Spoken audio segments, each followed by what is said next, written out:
Our philosophy to working on cars is minimal intervention. We recognize that these things miraculously survived anywhere from 25 to 120 years of the ravages of time and the moth and the worm and so on. And once it's gotten here, the car deserves respect for that travel through time.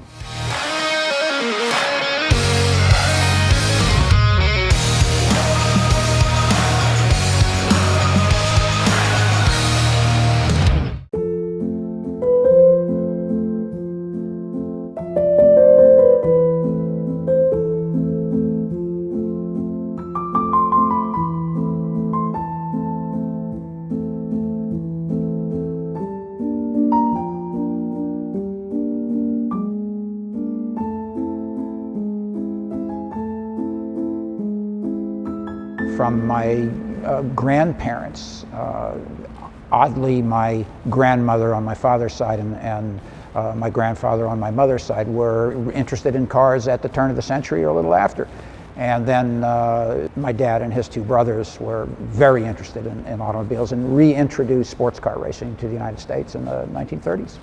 The car that started this collection, if we define that as what was the first car that went into a collection, it would be the red 904 that's out in the lobby. And it was just a moment of convenience. It was for sale, and at that point I said, maybe I should start collecting cars. My philosophy for the collection is basically that automobiles are consequential. They are important pieces of material culture that, properly treated, tell us about where we've been. They tell us about the human condition. They tell us about all that's great in the human mind and spirit, because the greatest cars are the kind of thing that speaks to our minds and spirit, and at the same time they transport us both physically and spiritually. The reason for opening the museum to the public was that because we define ourselves as being sort of soi-disant spokesperson for the serious side of the automobile collecting world, to wit, cars as material culture, that we had an obligation to make the collection available to people. And they can come here and they can take away from it what they want. Some people come just to look at shiny cars. Other people are enormously knowledgeable. And our volunteers can bridge that gap, and we think that's a wonderful thing. They opened this museum again to to visitors probably 7 years ago. When I read about it in the paper, I was here the next day. Really? Yeah, I was retired, needed something else to do and keep my mind activated, and this is a dream come true. I'm a docent, and I'm involved in some of the training facilities and special tours. We have 3 special tours here. There's a Porsche tour, a design tour, and it's fun to spend 2 hours talking about 20 cars instead of 2 hours about 115. I think it's summed up best by a German magazine 2 summers ago claiming that this is the best car museum in the entire world. And it's widely recognized to be the best private Porsche collection in the world, at least for pre-1970 cars. In my mind, I would argue it's the best given any dates. So it's just a real treat to be able to work with someone who's put together a collection. The key to me is the more you learn about the collection, the more it comes alive and you understand why a certain car is here, why other cars have been sold, and the more you learn, the better it gets. You just don't get an opportunity to see cars like this up close and personal without ropes. You can close to them, you can't touch them, of course, but it's a rare opportunity. I'm the vice president of Revs, and I've been helping Mr. Collier with the Collier collections here, now referred to as Miles Collier collections, since 1989. So this is my 30th year here. We have a great team helping me, obviously, with all this, and Mr. Collier and Mrs. Collier, who are helping us with all of our operations. So my role is curator now and vice president of the Revs Institute. When I came, it was 1989, and a form of this collection was already here, approximately 75 cars and about 50,000 square feet. And it was up and running as a private collection and a museum at that time. that then evolved into later into the Revs Institute with about 10 years ago. About 15 years ago we added on another 30,000 square feet, and we've grown the collection from 75 to 115 cars in the last 30 years. Yeah. The idea of no barriers is critical to the way we want people to engage with cars. It assumes a number of things. One, that the barrier somehow creates a distancing effect on people's relationship to cars. Two, we believe that our guests will recognize that they're in a particularly privileged situation and will behave accordingly, and in fact, that's exactly what they do. There's just nothing like seeing a car without some kind of velvet rope around it, which makes it other immediately, and we don't want it to be other. We want it to be something that is, it's part of our lives. And even fabulous cars as we have here should be parts of people's lives, if only from an historical perspective. Some collections the cars aren't used. These cars are raced, they're taken to events, they're crashed oftentimes, and anything can be fixed. So when our 917 PA, one of two in the world, was crashed at Goodwood 2 summers ago, it took a year, but it's back now. Our 906 is still missing after 2 years. The only unrestored 906 in the world is now being restored. But that's the purpose of the collection. And when the mechanics drive these cars, we hire race car drivers most of the time. If a mechanic drives the car and he doesn't drive it as a way of, in anger as race cars are supposed to be driven, they're chastised by Mr. Collier when they get back in. If you get in the car, drive it.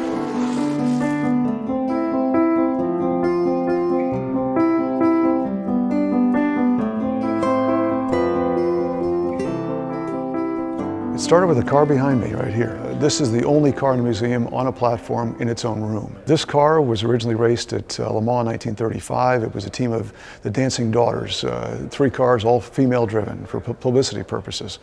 Miles Collier saw the car and bought it after that, brought it over here to the States, added a supercharger. It actually got wrecked by a taxi cab in New York, which gave him the opportunity to rebody it in this absolutely stunning version he's got here.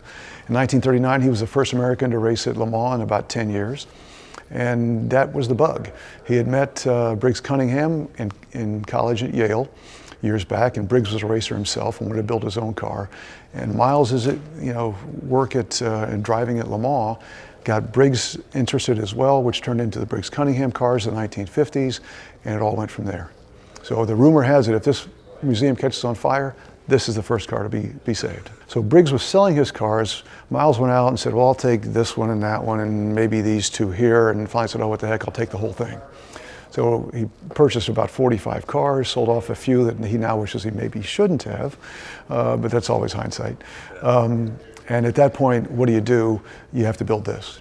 And this is a tremendous facility with all kinds of areas where you can redo cars, you can preserve them, restore them, whatever, and it's turned into it's supposedly the finest attraction in Naples right now. We're currently in the Vitesse, which is French for speed. It's the sporting cars that you might drive during the week and race on the weekends. We certainly have a few, one-off race cars here, but most of these cars are more touring that can be raced. The other section upstairs is the Grand Prix cars from 1903 through 1975. There's a Mercedes up there, one of only 1 or 2 that are still drivable in the world.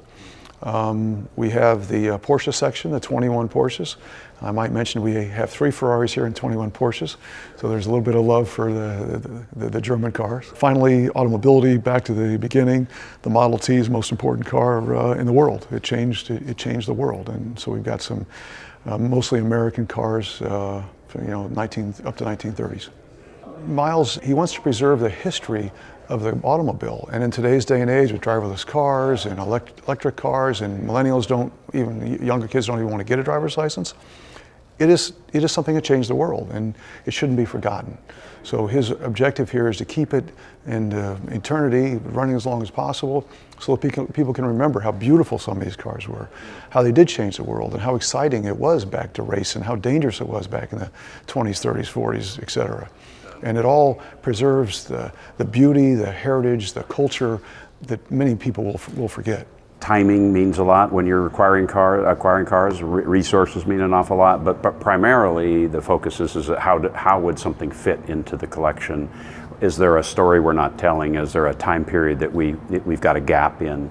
Is there something that helps to fill that gap? It takes a combination of us both to try to determine that, and then Mr. Collier's final approval, obviously, on that. And then when he mentioned to you his father's Ardent Alligator earlier, and that's one of the most recent acquisitions. It's not necessarily an expensive car, but it really helps us to tell the story of the early road racing in America. So we're really excited to have that back. The Fiat Multipla is something we've always admired them for their styling and for what they represent from that period. As far as an important historic automobile, one could argue it is or it isn't, but we think the styling that represents and what it really was for a modest transportation car of the day is quite remarkable. And our goal with that is to create something amusing, fun, enjoyable to share with our guests and our people, and drive around town in it and actually have some and fun. Not necessarily as a museum display object, but as something we can take out people for rides and give them an experience of something. 1,000 cc sort of 1959 series horsepower. We had been looking for an original Multipla for years, and normally what we came up against, we'd find cars that were restored, cars that were original but so rotted out or so rusty that we just didn't want to get into that big of a project.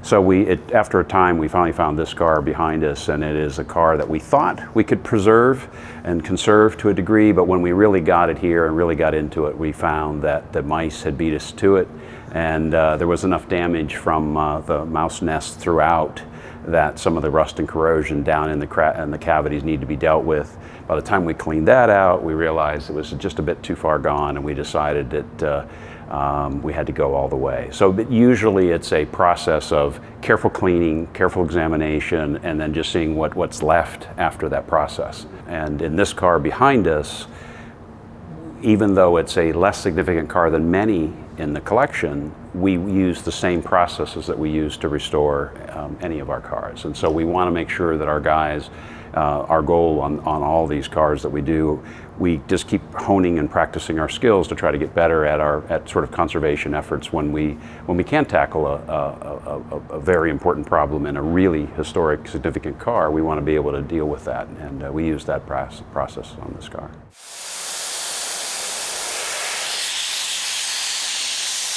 In this particular car, we're doing all the work here, but in a lot of the collection restorations and conservation work we've done, we've partnered with outside shops in many cases. We felt that number one, we can never be an expert in everything that we do.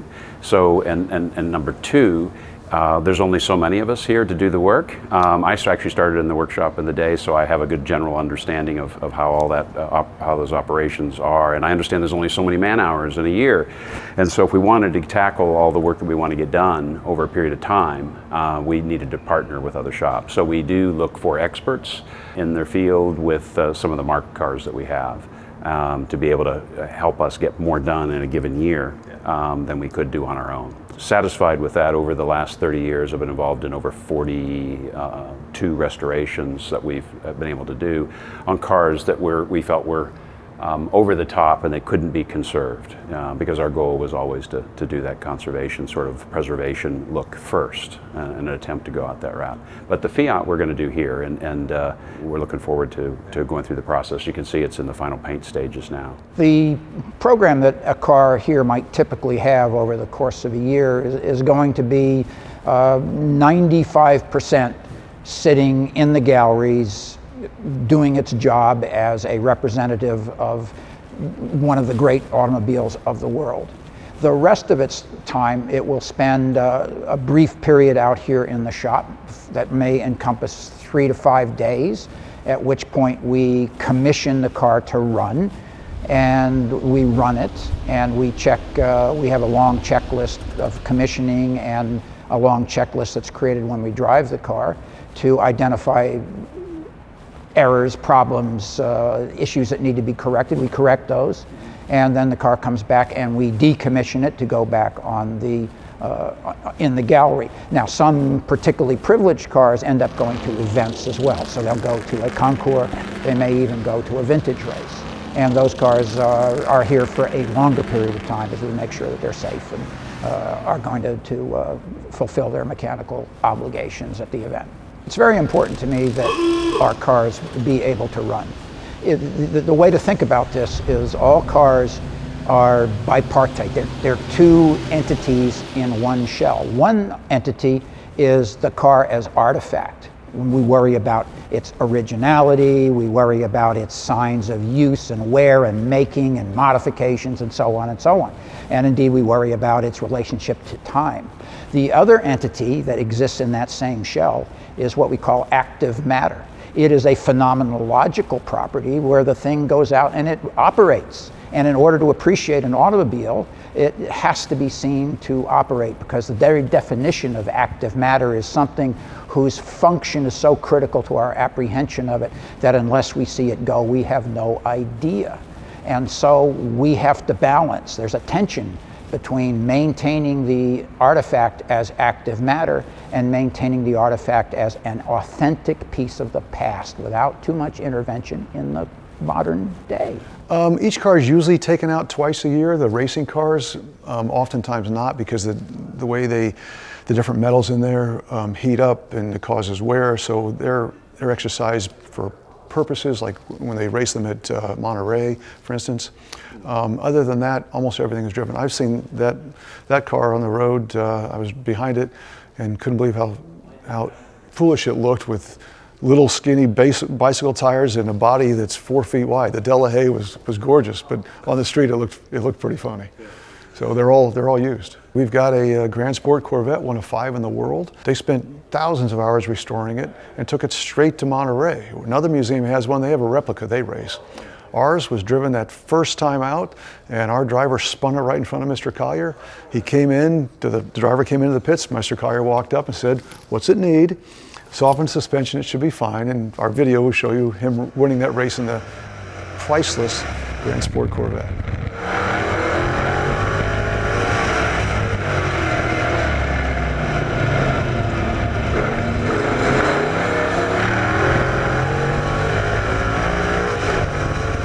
Maintenance on the cars is something we pride ourselves on, and is something we always struggle with at the same time. I mean, we've got, as you said, 115 cars. Out of those 115 cars, we have about 27 of them I think are air cooled, right? So everything else has water coolant in it, and water is water and coolant systems, and all it creates a great battery, and all the combinations there. You're always fighting back against the elements there, in a sense, where we're trying to deal with corrosion. You're trying to deal with hydraulic systems that don't like to just sit there. They like to be out and being used. But we have a process where we go through a checklist in prepping the cars, and I keep a calendar of list of cars that need to come out for exercise, and try to rotate through the collection as we can. And it's, the resources it takes. The guys stay quite busy with that on the calendar, and we work on a schedule to try to get everything worked out through the year. That also doesn't conflict with our events calendar. In 2019, for instance, we did, I haven't tallied up the events, but we were involved in well over 15 events, and we had cars all around the United States and at Goodwood and beyond. And to prep those cars to ship them out is one thing. Prep them cars to ship them out and do some historic racing is another. And then they all come back, and they all don't just get wiped down and put away. There's a process that they go back through to be put away. And I think we probably had over 45 or 50 cars, almost 50 cars through the workshop this year, at some level or another. Not restoration, but maintenance and preparations, post, and we call pre-inspections and post-inspection sort of processes that we go through. So yeah, it's a lot of work and a lot of resources, human resources as well as financial resources to maintain. We stay very active, and we do a lot of demonstration stuff as well as racing, but we're really only doing 3 or 4 races at maximum in a given year. With that said, we're doing a lot of other track events where we're taking cars on the track that need to be exercised on the racetrack as opposed to be exercised on the road, on the main roads. The goal there is to only exercise the cars on the racetracks that have the most original finishes and parts and components, so that we don't ever want to risk damaging some of our historic cars that might be too rare, too unique in doing sort of historic racing. With that said, we do run cars on occasion depending on how that plays out. The Alpha TZ1 that's next door here being prepped, we hadn't raced that in 7 or 8 years. It's a 1964 Sebring 12-hour winner. It's never really been restored, it's been maintained. We decided this year, just because the way that the classes happened to be laying out, that we went to the Sonoma Speed Festival with that car out in Sonoma, and we decided that if we prepped it for that, we might as well be prepping it for Monterey, and so we basically ran what they call the pre-reunion and the reunion at Monterey as well with the car. And our goal isn't to win, our goal is to take something out and demo it and having a good driver demonstrate the car the way in which it was driven in the day, without not trying to prove anything to the driver, not trying to prove anything to the car, but running it to its potential, hopefully as prepared as well as we can do here, and put on a great show. And the Alpha proved very, very successful this year and put on some great shows. If you want to check out our Instagram, you'll see some great inside car footage there. Yeah. Our philosophy to working on cars is minimal intervention. It's the old medical adage of first do no harm. We recognize that these things miraculously survived anywhere from 25 to 120 years of the ravages of time and the moth and the worm and so on. Once it's gotten here, the car deserves respect for that travel through time. Now, it's also true that some cars we get are in sufficiently deteriorated condition that the narrative that they tell about the time and the place of their making and their use and everything else is too degraded to really be effective. At which point it then makes sense to intervene and do a restoration. We try and do restorations sensitively by not removing any of the individual aspects of that automobile, the little marks of particularity that came from use, the little dent in the fender, and we don't know the story behind it, but that dent deserves to be there because there was an event at one point where it happened. This to us is important. So you balance the individual aspects of the automobile against its representation of its type and model, and try and walk some line that makes some sense, while also making sure that it can still function as active matter. Well, as bad as new is something that it's very difficult to sort of, for some of our guys and many people to sort of wrap their head around that, you know. But what that means in the car, in light of the car behind us, is that, you know, all the panels on these cars were stamped by dies and sort of put together on an assembly line and spot welded together, and then somebody came along behind after the fit and ran some solder over the seams very quickly, and then went on to the next bit, and they stuck a piece of cardboard when they got around to painting. They stuck a big cardboard template in the door frame, and all they did was spray around the piece of cardboard and let the paint fly everywhere else. They did in any of the openings. That's exactly how they were done, because it was on an assembly line. Get it done. And we've tried to replicate that process the best we can in our own shop in the finishes that we put on the car. We didn't over sand the car, we didn't over finish the car. We tried to leave all the details and marks of all the hand assembly or the assembly line process that the car would have had in its day. There is some solder runs in that car I could show you if you wanted to, because they were there when it was painted before. We didn't sand them out, we left them there. So that's our way of interpreting, you know, how the car was built in the day and trying to get that done. And we carefully clean the cars by hand and or with a dry ice blasting process now to be able to leave all the signs of that build in the sort of the DNA and on the surface of the car, so that we can go back and take photographic documentation and really better understand how that help us put it back together when we get there. The dry ice process allows us to do is to use a non-abrasive method to be able to shock the dirt and oil and grease and years of crud away from the car, including the undercoating and things underneath the car that were dried on, caked on, that the only way you could really get off is almost hand scraping. The dry ice will shock the surface and allow all that stuff to fall off, and then you just sweep it up and get rid of it in the proper manner. But what you have left when it's underneath is all the original surface are left untouched. So you can see rust where there's rust, you can see beautiful undercoat paint when it's there. You can see any underlayers of paint, and you haven't damaged or harmed the original surface. And so that's our goal: do no harm as we begin to clean and process these cars. The same approach when we work on cars that we want to do conservation work on. The satisfaction I get in restoring cars comes from letting their individuality become apparent.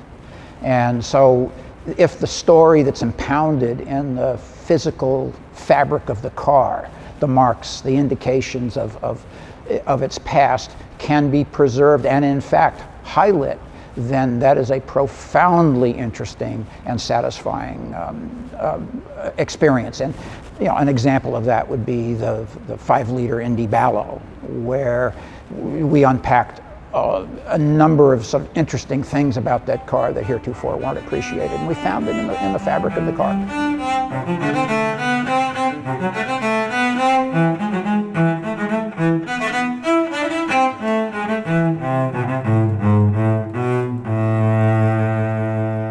So I have two roles at Revs. One is I'm the Chief Operating Officer, so I keep the lights on during the day.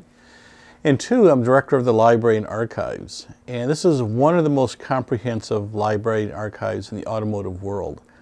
We have everything from the mid-1800s to contemporary. We are actively collecting all sorts of materials on a regular basis, materials that match the collection focus of the museum itself. Well, we focus on the marks that reflect the collection, and so it's a very European focus. Lots of stuff on, of course, the famous marks: Ferrari, Rolls-Royce, Delahaye, Delage on down, and less on American muscle. So we don't have a lot on American iron, for example. It's not our collecting area. The materials are in all different formats. We get everything from books, magazines, artifacts, and we have one of the largest photographic collections in the world, and we make all that available online. Just like the car world is changing, as you mentioned, the library world has changed a lot. And so what we're trying to do here is first match the overall focus of Revs to preserve the future of the past. That's what we do. That's our business model. We exist to keep these materials available for the next generation. So we use the very best tools. No academic library in the world has anything better than the tools we're using here. We use the best professional practices. Our scanning, for example, is at the highest possible levels. We share all the information, and so you can literally get your cell phone out and find exactly what we have at Revs, 24/7. If we have a photo of it, we'll put it up, and we add 6,000 images every month to that collection. Wow. Mr. Collier started collecting around 2000, and we acquired several major collections from big-name collectors, Carl Ludwigson, Peter Blair Richley, and those are the hearts of what we have. We've built on from there. And so everything keeps expanding. It's an ever-ending roll of new material coming through in all formats. And so our team is really well-versed in making sure we know what we have and where is it. This library has the 5-minute rule. Once you tell us what you want, we have it in your hands in 5 minutes. Pretty impressive. So whether you need a negative out of one of the collections, you need a book, you need a particular issue of a magazine or a poster, we can have it in your hands very, very quickly here. We had a patron call us about a year ago, and he was looking for photographs of his dad.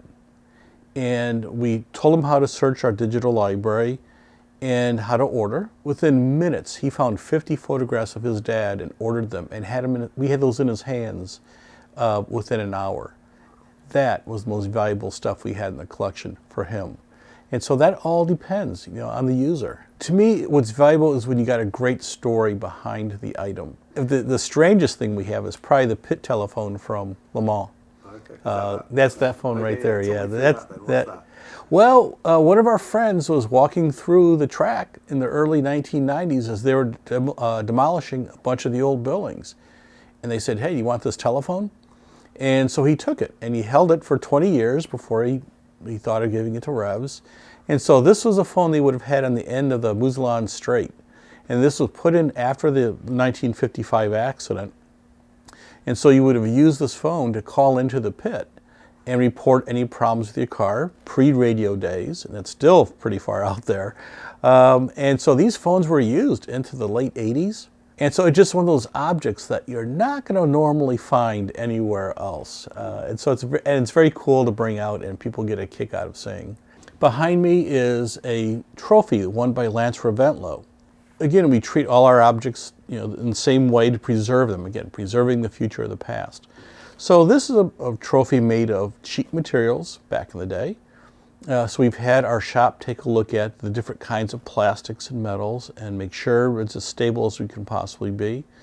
And then we identify it, tag it with our barcodes, and then make it available. You can find this trophy in our catalog online and see everything. What's the trophy for? The World Trade Week Perpetual Trophy, over 1500 cc class, May 19th, 1957. The next smaller book we have over here on the table is Rapiditas, and it's the rarest of all race magazines.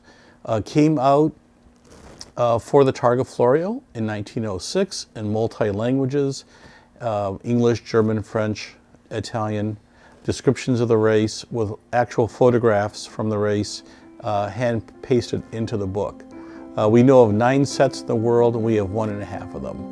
So they're extremely rare and very, very hard to find.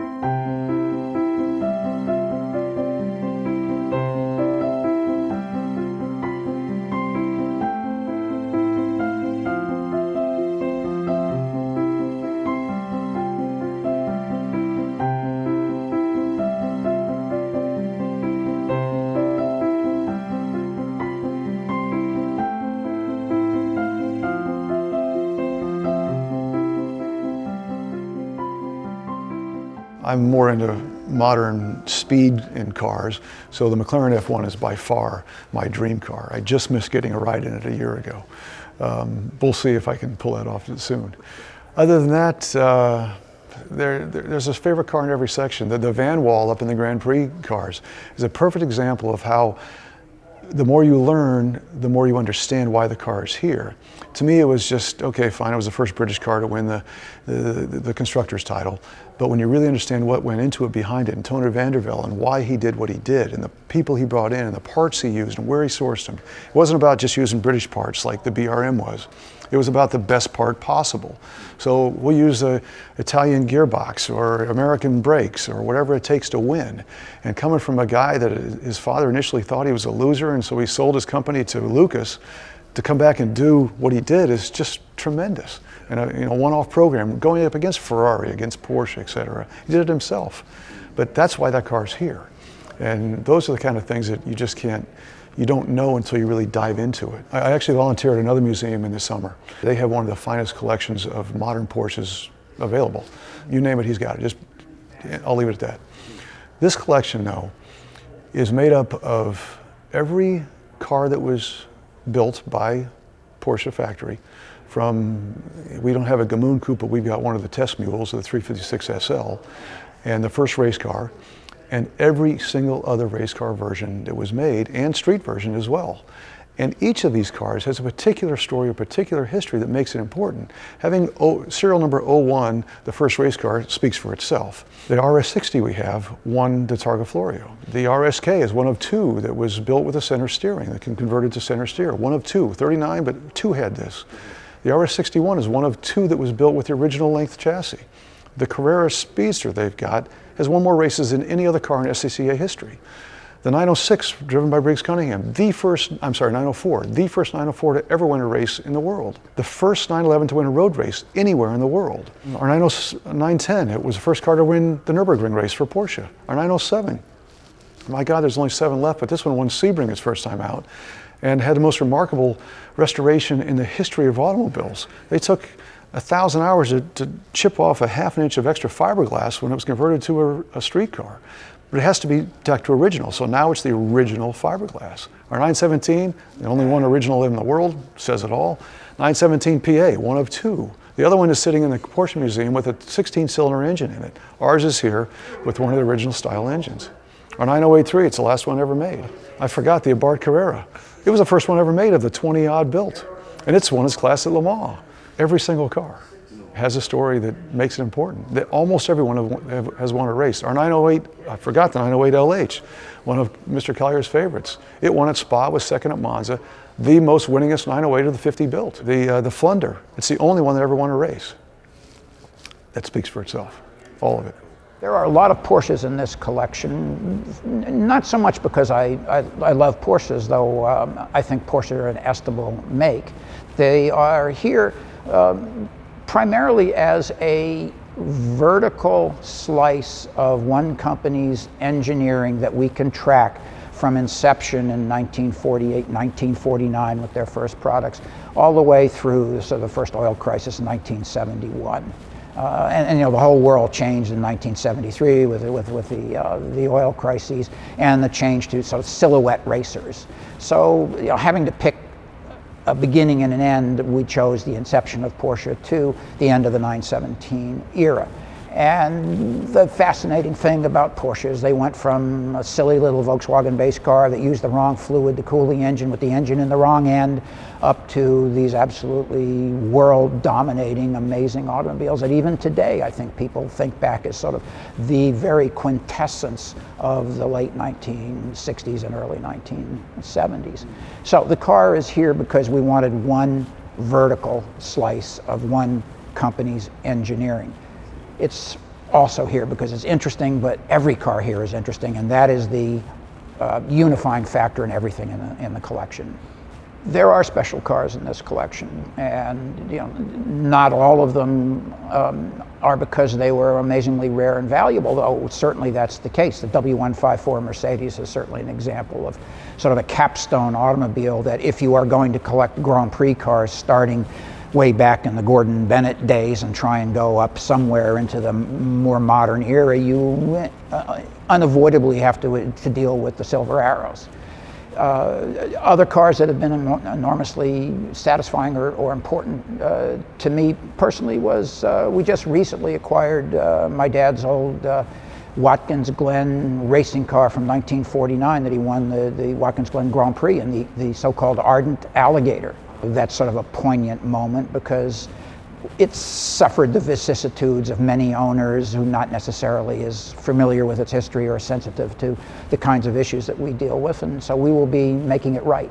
And that will be an exploration both of the archaeology of that car, but more importantly also the archaeology of my own memory and sort of unpacking a lot of things like my relationship with my father who died in 1954 and so on. So it'll be sort of a poignant experience.